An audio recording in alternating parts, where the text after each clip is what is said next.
سمندر ہے اور ادھر سے لشکر آ گیا ہے. کلا ان معی ربی سیہدین.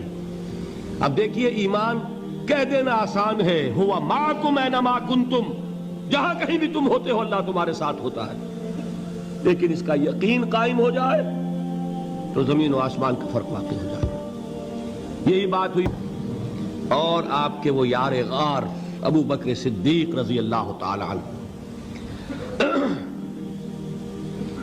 اقبال نے حضرت ابو بکر کی شان میں چند اشعار کہے صرف، لیکن واقعہ یہ ہے کہ بھاری بھاری نظموں پر اور قصیدوں پر بھاری، طویل ترین نظمیں اور قصیدے ہوں ان پر بھاری. ہمتیں ابو بکر کی ہمت جو ہے، کشت ملت را جو ابر، جیسے بارش سے کھیتی اپجتی ہے، ابو بکر کی ہمت اور عزیمت اس امت کو اسی طرح سینچنے والی ہے. ثانیے اسلام و غار و بدر و قبر، وہ دوسرے تھے اسلام میں، دوسرے. پہلے کون تھے؟ انا اول المومنین، حضور فرماتے ہیں سب سے پہلا ایمان لانے والا میں. دوسرے ابو بکر. ویسے ہمارے ہاں یہ چلتا ہے اختلاف، حضرت علی پہلے ہیں کہ حضرت ابو بکر پہلے ہیں، لیکن اس میں بڑی خوبصورت تطبیق قائم کی ہے علماء نے، اور بہت صحیح ہے. چار کے بارے میں فیصلہ ہی مت کرو کہ کون پہلے ہے، ہر ایک کے لیے اولیت ہے. اور واقعہ یہ ہے کہ اگر زمانی اعتبار سے تعین ہوگا تو پہلے خدیجۃ الکبریٰ آئیں گی رضی اللہ تعالی عنہ. کسی اور سے بات کرنے کی نوبت بعد میں آ سکتی ہے، پہلے تو اہلیہ محترمہ سے بات ہوئی، آتے ہی پہلی وحی ہوئی ہے. ابھی تبلیغ کا حکم نہیں تھا. کس کو بتایا واقعہ؟ ابھی اپنی نبوت کی تبلیغ کا تو حکم ہی نہیں آیا. واقعہ کس کا ہے؟ وہ خدیجہ کا ہے. جب کہا ہے کہ خشیت علی نفسی، مجھے اپنی جان کا اندیشہ ہے، تو کیا جواب دیا خدیجہ نے رضی اللہ تعالی عنہا؟ وہ صدیقۃ الکبریٰ ہے. صدیقات جو ہیں خواتین، ان میں چوٹی پر خدیجۃ الکبریٰ ہے رضی اللہ تعالی عنہ. اور صدیق جو مرد ہیں ان میں صدیق اکبر ہے ابو بکر صدیق رضی اللہ تعالی عنہ. لیکن صدیقات میں چوٹی پر. جب حضور نے فرمایا خشیت علی نفسی، کیا فرمایا، کیا عرض کیا، کیسے تسلی دی؟ نہیں نہیں، اللہ آپ کو ضائع نہیں کرے گا. آپ غریبوں کے ہمدرد ہیں، آپ مساکین کے تکالیف رفع کرنے والے ہیں، آپ بیواؤں کی سرپرستی کرتے ہیں، آپ مسافروں کی خدمت کرتے ہیں. اللہ آپ کو ضائع نہیں کرے گا. یہ یقین ہے اس خاتون کے اندر. خیر وہ ایک علیحدہ بات ہو جائے گی. میرے دل پر حضرت خدیجہ رضی اللہ تعالی عنہ کی شخصیت کا بڑا گہرا نقش ہے، جو وہ کوئی اور ہی وقت اور موقع ہوا تو بیان ہوگا.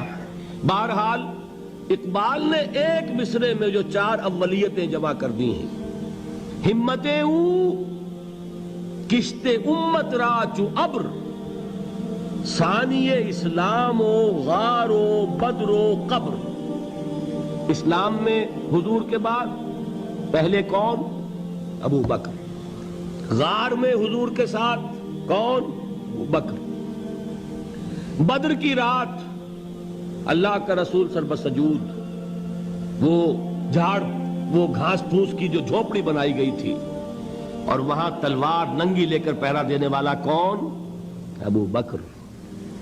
اور اس حجرہ عائشہ میں محمد کے بعد سب میرا محب، اللہ اہل ایمان سے محبت کرتا ہے.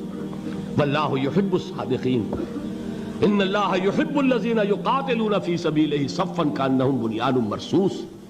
اللہ محبت کرنے والا، اہل ایمان محبوب، اور اہل ایمان محبت کرنے والے اللہ محبوب. والذین آمنوا اشد حبا للہ.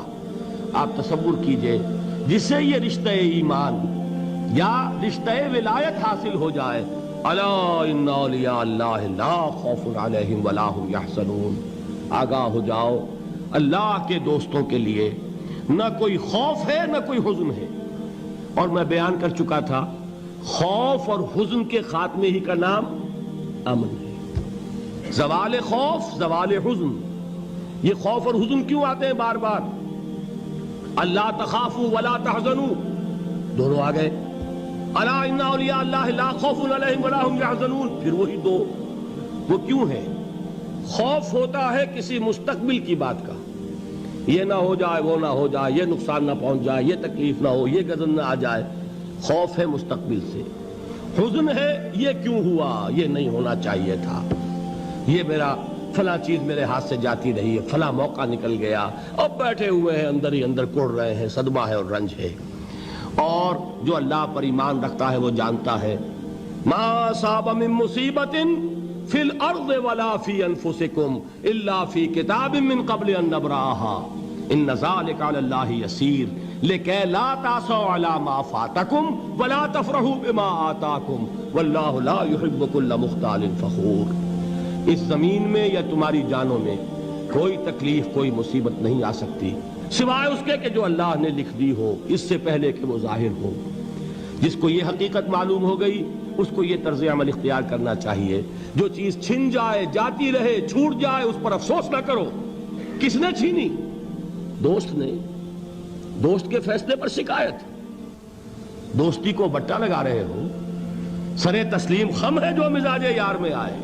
اگر دوستی ہے تو پھر تو تمہیں گردن جھکانی چاہیے کہ ہر چہ ساقی ماریخت عین الطافست، جو بھی میرا ساقی میرے پیالے میں ڈال دے اس کا کرم ہے، جو اس کی طرف سے آئے اس پر کوئی رنج نہیں، کوئی صدمہ نہیں، کوئی غم نہیں، کوئی شکایت نہیں، کوئی شکوہ نہیں، اور جو ہوگا وہ اس کے اذن کے بغیر نہیں ہوگا، اور اس کا اذن ہوگا تو یقیناً میرے لیے خیر ہی خیر ہے، چاہے وہ ناگوار شے ہو، بظاہر مجھے اچھی نہ لگ رہی ہو، میری شارٹ سائٹڈنس میں مجھے وہ نظر آ رہی ہے کہ میرے لیے بری ہے، لیکن قرآن نے کہا ہے عسیٰ ان تکرہوا شیئا وہو خیر لکم وعسیٰ ان تحبوا شیئا وہو شر لکم واللہ یعلم وانتم لا تعلمون۔ ہو سکتا ہے تم کسی چیز کو ناپسند کرو درحال ہے کہ اسی میں تمہارا خیر ہو، اور ہو سکتا ہے تم کسی چیز کو پسند کرو درحال ہے کہ اس میں تمہارا شر ہو۔ اللہ جانتا ہے، تم نہیں جانتے۔ جب مجھے یہ بات معلوم ہو گئی میں نے اپنا معاملہ اللہ کے حوالے کیا، سپردم بے تو مایا خیشرا دانی حساب کم و بیشرا، اے رب جو تو چاہتا ہے وہ ہو، تیرے علم میں جو شے میرے لیے خیر ہے وہ ہو جائے، میری کوئی پسند نہیں، میری کوئی چاہت نہیں، یہ ہے راضی برضائے رب۔ اکبر الہ آبادی نے اسے کہا ہے رضائے حق پہ راضی رہ، یہ حرف آرزو کیسا، خدا خالق، خدا مالک، خدا کا حکم تو کیسا؟ جب میں آ گیا بیچ میں، میری پسند، میری مرضی، میری خواہش، میری چاہت، یہی تو شرک ہے۔ ما شاء اللہ کان وما لم یشاء لم یکن، جو اللہ نے چاہا وہ ہوا، جو اس نے نہیں چاہا نہیں ہوا، اختیار اس کا ہے، میرا تو نہیں۔